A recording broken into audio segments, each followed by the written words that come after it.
Can't stop until I'm hungry and I can't find out. You may have seen Elijah Balde skating away on social media, dancing around on ice and doing backflips in the most picturesque places. His videos have garnered millions of views. This journey on social media has been one of the most amazing gifts I could have ever received in my life. I've always wanted to explore what it feels like to have my blades on ice that was formed by Mother Nature, surrounded by mountains with fresh air and the sun. You know, it's always something I've been wanting to experience. That idea to me, you know, it started, the seed was planted in my head and then slowly it grew. And then one day I reached out to Paul Ziska, who's a photographer out here in the Rockies. And he was like, hey, I'm going out to the mountains tomorrow. Do you want to join? And I was like, yes. And then my life changed after that. The 31-year-old Russian-born skater grew up in Montreal, Quebec, but is now based in Calgary, Alberta.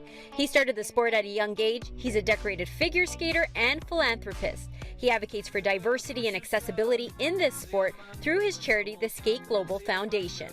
Not being able to see myself at the top of the sport or as someone who could be successful planted this idea that I couldn't be myself. And if I wanted to be successful, I had to be someone else, which was I had to fit the mold of the white European skater. That truly wasn't me. And then one day I saw Maxime Billy-Fortin, who's a Black figure skater in Canada, in Quebec. I saw him skate for the first time in front of me, and that completely changed the course of my career. My wife and I, we started the Skate Global Foundation at the end of 2021.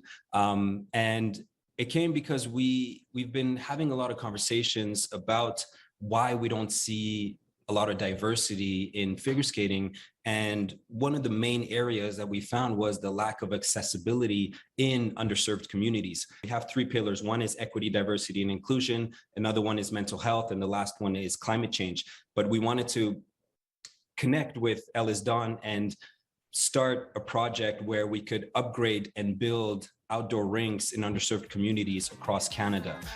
In addition to all this success, the figure skater will be joining the Stars on Ice tour as the first Black man and non-Olympian ever to be cast.